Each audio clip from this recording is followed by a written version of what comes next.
Slaves of God. దేవుని దాసులుగా ఎలా మారాలి?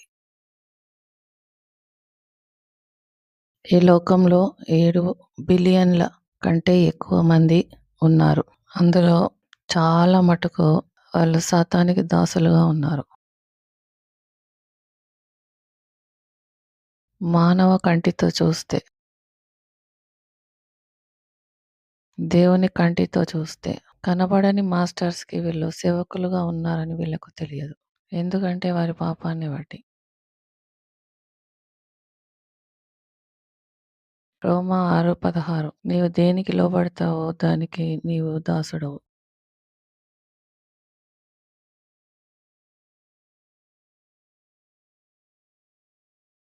కాబట్టి మీ శరీరంతో పాపం చేయకుడి.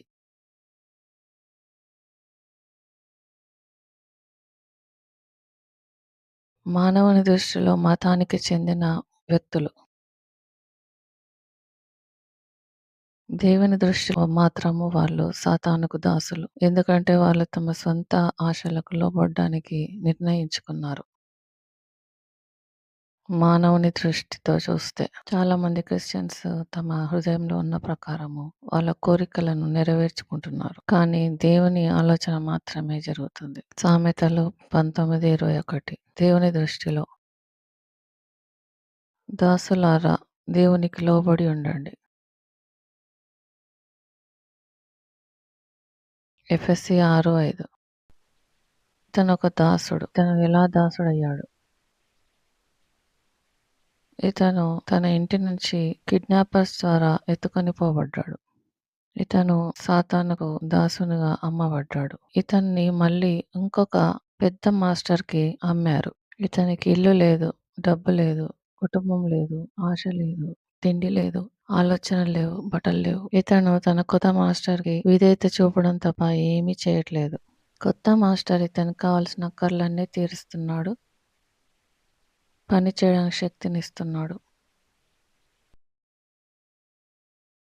ఇతని జీవితంలో తన నూతనమైన మాస్టర్‌కి లోబడాల్సిందే. దాసునికి తన యజమానిపై ఆధారపడడం తప్ప ఇంకొక దారి లేదు. ఇతడు తన యజమానికి తప్ప ఎవరికీ లోబడడానికి వీల్లేదు. ఎందుకంటే ఇతని యజమాని ఇతరులను సేవించడానికి ఇతన్ని కొనుక్కోలేదు. ఈ యజమాని తన కోసమే ఈ దాసుని కొనుక్కున్నాడు.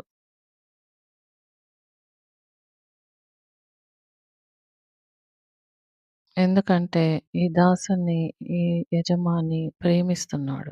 తీతు పత్రిక 2:9 దాసులెప్పుడు యజమానిని సంతోషపెట్టాలి. వారు వెనక్కి చూడకూడదు.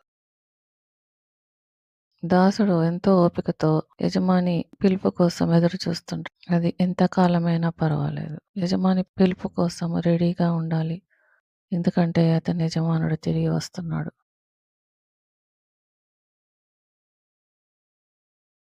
మాస్టర్ తన సేవకులను పరీక్షిస్తుంటాడు. ఎందుకంటే వాళ్ళ విశ్వాసం నిజమైందో కాదో అని చూస్తుంటాడు.